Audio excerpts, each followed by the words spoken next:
Hospital, offering words of comfort and urging doctors to provide the best possible treatment.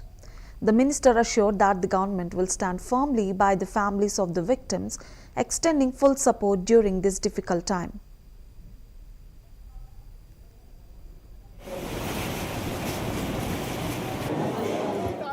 Alluri Sitaramaraju జిల్లాలో చింతూరు దగ్గరలో ఈరోజు ఒక bus ప్రమాదం జరగడం చాలా దురదృష్టకరం.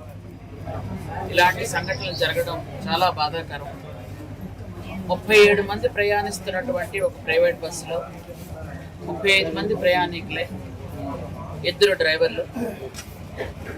ఎర్లీ మార్నింగ్ 3 o'clock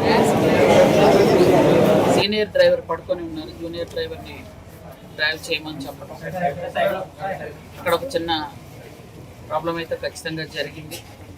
అది బస్సు ఎక్కిన తర్వాత పూర్తిగా రివర్స్గా పడిపోయింది, పూర్తిగా తిరిగి పడింది. మీరు కూడా చూశారు అక్కడ. దానివల్ల 37 మంది కూడా బస్సులో అలా ఉండిపోవడం జరిగింది. అక్కడికక్కడే 9 మంది చనిపోవడం నిజంగా చాలా బాధాకరం. మిగిలిన వాళ్ళందరినీ కూడా తొందరగానే రెస్క్యూ చేసి అందరినీ తీసుకొచ్చి హాస్పిటల్లో జాయిన్ చేశాం. అయితే 28 మంది ప్రజెంట్ హాస్పిటల్లో చికిత్స పొందుతున్నారు. 28 మందిలో ఒక 4గురికి అయితే అసలు దెబ్బలు తగలలేదు, సేఫ్గానే ఉన్నారు. మిగిలిన వాళ్ళందరికీ కూడా దెబ్బలు తగలేదు. అందరికీ మిగిలిన ఈ 28 మందిలో ఎవరికి కూడా ఇంకా ప్రాణాపాయం లేదు, అందరూ సేఫ్గానే ఉన్నారు. అల్లూరు సీతారామరాజు జిల్లాలో చింతూరు దగ్గరలో ఈరోజు ఒక బస్ ప్రమాదం జరగడం చాలా దురదృష్టకరం. ఇలాంటి సంఘటనలు జరగడం చాలా బాధాకరం. 37 మంది ప్రయాణిస్తున్నటువంటి ఒక ప్రైవేట్ బస్సులో 35 మంది ప్రయాణికులే, 2 డ్రైవర్లు.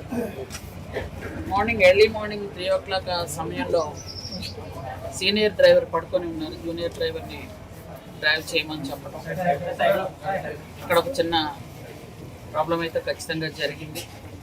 అది బస్సు ఎక్కిన తర్వాత పూర్తిగా రివర్స్గా పడిపోయింది, పూర్తిగా తిరిగి పడింది. మీరు కూడా చూశారు అక్కడ. దానివల్ల 37 మంది కూడా బస్సులో అలా ఉండిపోవడం జరిగింది.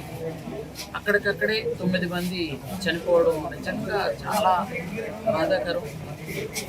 మిగిలిన వాళ్ళందరినీ కూడా తొందరగానే రెస్క్యూ చేసి అందరినీ తీసుకొచ్చి హాస్పిటల్లో జాయిన్ చేశాం.